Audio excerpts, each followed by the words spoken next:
নবী রাসূলগণের পরে যাদের অবদান সবচেয়ে বেশি এবং যাদের পথ সবচেয়ে অনুসরণীয় তারা হলেন আল্লাহর রাসূল সাল্লাল্লাহু আলাইহি সাল্লামের সাহাবীগণ। আল্লাহ সুবহানাহু ওয়া তাআলা ওই সমস্ত সাহাবীগণকে রাসূল সাল্লাল্লাহু আলাইহি সাল্লামের পরামর্শদাতা ও উপদেষ্টা নির্ধারণ করে তাদের সম্মান আরও বর্ধিত করেছেন। আল্লাহ সুবহানাহু ওয়া তাআলা পবিত্র কোরআনের আয়াত নাজিলের মাধ্যমে সাহাবীগণের শ্রেষ্ঠত্ব ঘোষণা করেছেন। আল্লাহ তাআলা বলেন, মুহাম্মদ আল্লাহর রাসূল এবং তার সাথে যারা আছে তারা কাফিরদের প্রতি অত্যন্ত কঠোর, পরস্পরের প্রতি সদয়।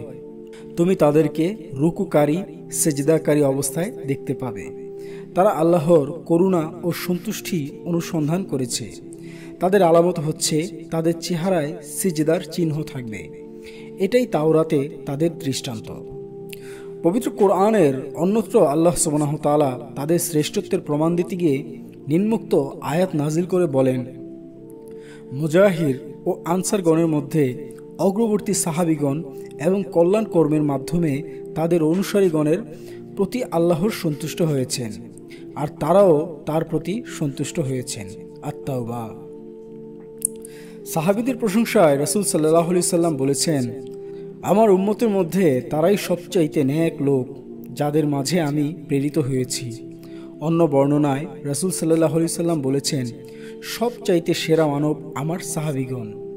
আব্দুল্লাহ ইবনে ওমর রাদিয়াল্লাহু তাআলা আনহুমা বলেন, তোমরা মুহাম্মদ সাল্লাল্লাহু আলাইহি সাল্লামের সাহাবীগণকে গালাগালি করো না, কেননা তাদের এক মুহূর্তের ইবাদতের মর্যাদা তোমাদের প্রত্যেকের জীবনের আমলের চেয়ে বেশি। ইবনে মাজাহ। সামগ্রিক বিচারে সাহাবীগণ সকলে অন্য সকল উম্মতের অপেক্ষা উত্তম, তবে সাহাবারা নিজেরাই কিন্তু সকলে একই স্তরের নন, বরং কেউ কেউ মর্যাদায় অন্যদের চেয়ে উত্তম। তাদের নিজেদের মধ্যে মর্যাদার দিক থেকে বিভিন্ন শ্রেণী বিন্যাস ও স্তর রয়েছে। তবে সাহাবাগণের মধ্যে এমন 10 জন সাহাবায় রয়েছেন যারা জান্নাতের সুসংবাদপ্রাপ্ত 10 জন সাহাবী বলে পরিচিত। আরবি আশারা শব্দের অর্থ হলো 10, আর মুবাশশারা শব্দের অর্থ হলো সুসংবাদপ্রাপ্ত। অর্থাৎ যারা দুনিয়ায় বেহেশতের সুসংবাদ পেয়েছে তাদেরকে আশারায়ে মুবাশশারা বা বেহেশতের সুসংবাদপ্রাপ্ত 10 জন সাহাবী বলা হয়। তাদের সম্পূর্ণ তালিকা করা হলো: 1. হযরত আবু বকর সিদ্দিক রাদিয়াল্লাহু তাআলা আনহু। 2.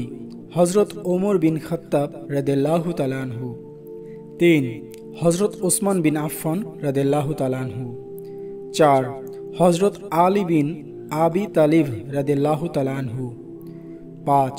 হযরত আবু উবাইদাহ বিন জাররাহ রাদিয়াল্লাহু তাআলা আনহু। 6. হযরত সাদ বিন আবি ওয়াক্কাস রাদিয়াল্লাহু তাআলা আনহু। 7. হযরত আব্দুর রহমান বিন আউফ রাদিয়াল্লাহু তাআলা আনহু। 8. হযরত জুবাইর বিন আউম রাদিয়াল্লাহু তাআলা আনহু। 9. হযরত আলহা বিন ওবাইদুল্লাহ রাদিয়াল্লাহু তাআলা আনহু। 10. হযরত সাঈদ বিন যায়েদ রাদিয়াল্লাহু তাআলা আনহু।